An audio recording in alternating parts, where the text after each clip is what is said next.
नमस्ते, मैं हूँ डॉक्टर रोशनी टाक। वेलकम करती हूँ आप सभी लोगों का मेरे चैनल में एक बार फिर से पूरे दिल से। कैसे हैं आप सब लोग? हमेशा अच्छे रहिए, आपके घर परिवार में सुख समृद्धि हमेशा बनी रही। यही दुआ आप मेरे लिए भी कीजिए। आज के वीडियो का टॉपिक एक रिक्वेस्टेड वीडियो टॉपिक है। कुछ दिन पहले मुझे किसी ने कमेंट में ये पूछा था कि मैम अचार और ज्योतिष का भी कोई कनेक्शन है क्या, तो आप इस पर वीडियो ज़रूर बनाना।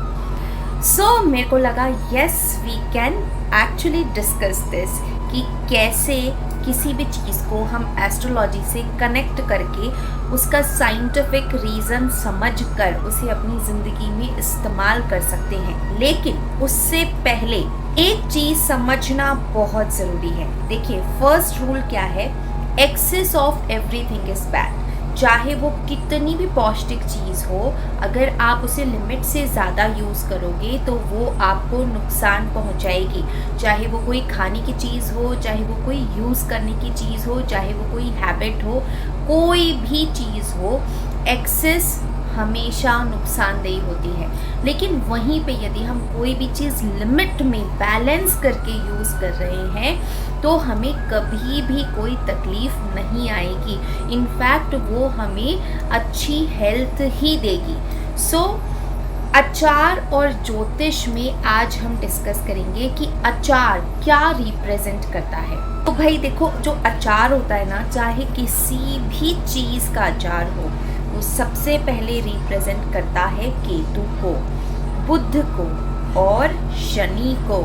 ऐसे मैंने बोला कि excess of everything is bad है, लेकिन थोड़ा हम यूज़ कर सकते हैं, क्योंकि अचार में कोई भी अचार हो, बहुत सारे मसाले होते हैं, बहुत सा तेल होता है। लेकिन एक चीज़ का हमें विशेष ध्यान रखना चाहिए।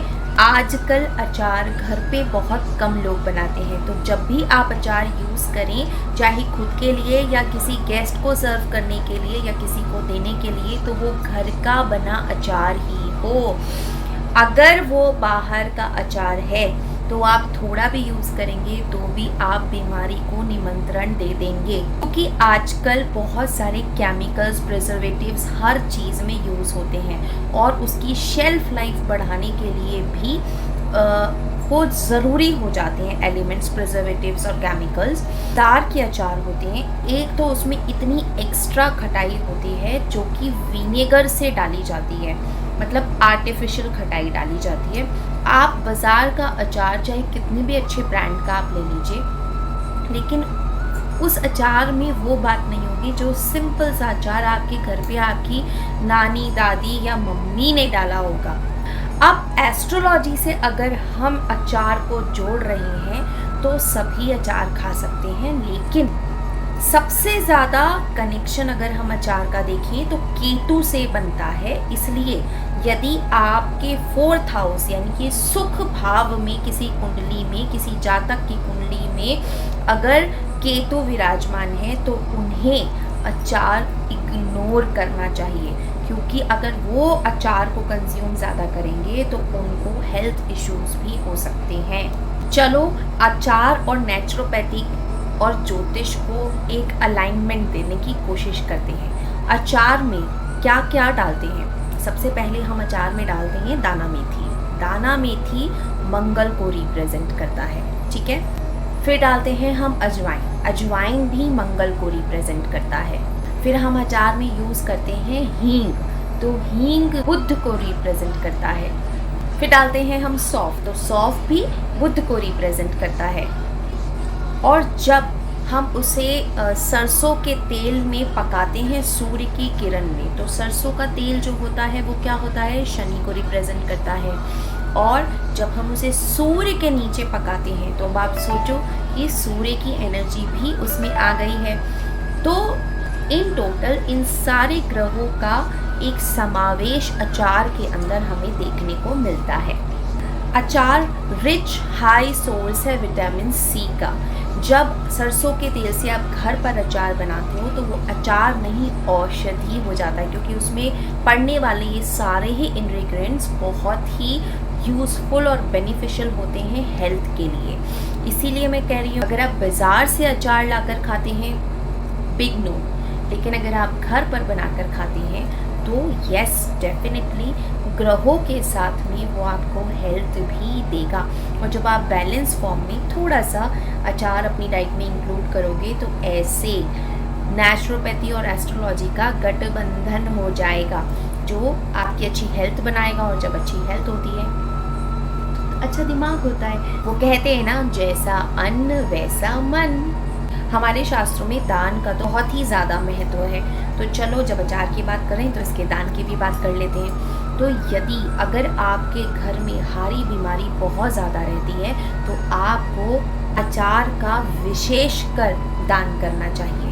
लेकिन दान करने के लिए भी आपको स्वयं को मेहनत करनी पड़ेगी, क्योंकि जब आप स्वयं मेहनत करके अपने हाथों से अचार तैयार करेंगे तो उससे आप सारे ग्रहों का समावेश कर लेंगे और उसके बाद किसी को देंगे तो उसका जो फ़ायदा है वो 100 टाइम्स ज़्यादा हो जाएगा। बाहर का अचार जब हेल्थ के लिए अच्छा ही नहीं है तो वो आप खाएं या कोई और खाए, अच्छा कैसे हो सकता है। तो अगर उसको खाने से किसी की हेल्थ गड़बड़ होगी तो उसका पुण्य मिले ना मिले लेकिन पाप ज़रूर आपको मिलेगा। तो ये चीज़ विशेष कर ध्यान रखिएगा। अगर आप धर्म स्थान में जब होते हैं ना भोज होते हैं, उसमें यदि आप हाथ का बना हुआ अचार अगर आप सर्व करते हैं तो उससे कई तरह के आपके ग्रह शांत होते हैं, उन्हें मजबूती मिलती है। और अगर स्पेशली आम का अचार है तो फिर तो कहनी ही क्या जी। वैसे तो अचार को कभी भी किसी से फ्री नहीं लेना चाहिए। एक्चुअली तो कोई भी चीज़ नहीं लेनी चाहिए, लेकिन फिर भी हम सोसाइटी में रहते हैं जहाँ एक दूसरे को तोहफे देना नॉर्मल बात है और लाजमी भी है। अगर हमारी किसी से बनती है तो हम उन्हें ऐसी चीज़ें गिफ्ट में देते हैं। तो अगर आपको कहीं से गिफ्ट आया है तो उस अचार के बदले छोटा सा किसी भी तरीके से आप उनको प्राइसिंग लौटा दें। फ्री आपको कभी नहीं लेना चाहिए। लेकिन स्पेशली अगर वो स्क्रैप का काम करते हैं, ट्रांसपोर्ट का काम करते हैं, जूते चप्पल का काम करते हैं, तो ऐसे लोगों से तो तौबा कर लीजिए, बिल्कुल भी फ्री अचार नहीं लेना है। कि घर में कोई खून की बीमारी से या पैरालिसिस से पीड़ित है तो आपको नींबू का अचार घर का बना हुआ ज़रूर दान करना चाहिए। अगर आप ट्रेडिंग के बिजनेस में हैं तो आपको हरी मिर्च का अचार ज़रूर दान करना चाहिए। अगर आप चाहते हैं कि आपके मान सम्मान में वृद्धि होती चली जाए तो आपको आंवले के अचार का ज़रूर दान करना चाहिए। किसी तरीके के कानूनी पचड़ों में फंसे हुए हैं तो स्पेशली अगर सफाई कर्मचारी अपने घर के किसी स्टाफ को, इस तरीके के लोगों को यदि आप लाल मिर्च का अचार खिलाते हैं तो आपको विशेष लाभ होगा। अगर आप गाजर, अदरक, लहसुन का अचार खाते हैं तो आपको सुख समृद्धि अच्छे से प्राप्त होगी और धन धान्य की भी कोई कमी नहीं रहेगी। गोभी का अचार बनाकर खाते हैं तो इससे आपको संतान की प्राप्ति होती है, आपका वर्चस्व बना रहता है, आपकी तरक्की होती है। अगर आपकी कुंडली में शनि और केतु की युति बनती है तो भी आप विशेष ध्यान रखें, कभी भी अचार फ्री में नहीं लें। वैसे तो ये सभी के लिए है, लेकिन इन लोगों के लिए जो मैं डिनोट कर रही हूँ स्पेशली कभी फ्री में अचार ना लें। अगर कोई बहुत ज़्यादा ज़बरदस्ती कर रहा है तो आप अपने मन में ऐसा विचार कर लें कि इसके एवज में मैं इन्हें एक्स चीज़ दे रहा हूँ। तो आप उन्हें कोई भी, आप जैसे फॉर एग्ज़ाम्पल देखिए, प्रेम से दिए हुए भेंट की तो कोई कीमत हो नहीं सकती, लेकिन फिर भी अगर अपन एक एग्जाम्पल मान के चलें तो अपन को पता होता है कि हाँ ये 200 रुपये का है, 300 रुपये का है, तो उससे थोड़ा सा प्लस करके कोई सामान उनको वापस गिफ्ट कर दें या किसी तरीके से आपने दे दें। तो आपके मन में आपने ये हो गया कि आपने फ्री में नहीं लिया। हर चीज़ प्रकृति में जो भी बनी है वो फालतू नहीं है, उसको खाने से कभी नुकसान नहीं होगा यदि आप बैलेंस करके लिमिट से थोड़ा थोड़ा खाते हैं। तो अगर आप वही लिमिट से ज़्यादा खाते हैं तो चाहे कितनी भी बेनिफिशियल चीज़ हो वो आपको नुकसान कर जाएगी। तो इस चीज़ को कभी भी ऐसा मिथ मत बनने दीजिए अपने दिमाग में कि मैं ये खाऊंगा तो मेरे साथ बुरा हो जाएगा। प्रकृति में जितनी भी चीज़ें हैं सब भगवान ने आपकी सेहत को ध्यान में रखकर ही बनाया है, और जब अलग अलग डिशेस से हम उसे बनाते हैं तो हमारी ज़िंदगी में स्वाद बढ़ता है, सब ग्रह उससे कनेक्ट होते हैं, है ना। तो किसी भी सुपरस्टिशियस थॉट में ना जाकर हर चीज़ को लिमिट में कंज्यूम कीजिए, कोई प्रॉब्लम नहीं होगी। और कैसे हम ग्रहों को अपने साथ जोड़कर खा सकते हैं। हर चीज़ में ग्रह होता है, हर कलर एक ग्रह की क्वालिटी डिनोट करता है, उसकी ऑरा रिप्रेजेंट करता है। हर चीज़ को हम एस्ट्रोलॉजी से जोड़ सकते हैं, लेकिन जोड़कर अपने बेनिफिट के लिए उसे यूज़ करना, और एक होता है कि बहुत ज़्यादा ओवर थिंकिंग करके सुपरस्टिशियस हो जाना और बहुत ज़्यादा पजल रहना, दोनों में फ़र्क है। तो इसे कभी भी अपनी ज़िंदगी में ओवर मत होने दीजिए। एस्ट्रोलॉजी लोगों की मदद करने के लिए होती है। आज की वीडियो में इतना ही। उम्मीद करती हूँ आचार और ज्योतिष का कनेक्शन आप समझे होंगे और इसे अपनी ज़िंदगी में पॉजिटिविटी बढ़ाने के लिए यूज़ ज़रूर करेंगे। लेकिन क्लॉज है भैया, जैसे ऊपर स्टार होता है ना, बिल्कुल वैसे ही बनाकर मेहनत का फल मीठा होता है। तो खुद के हाथों से मेहनत करिए और फिर फल के तौर पे अचार खाइए और शौक से खिलाइए।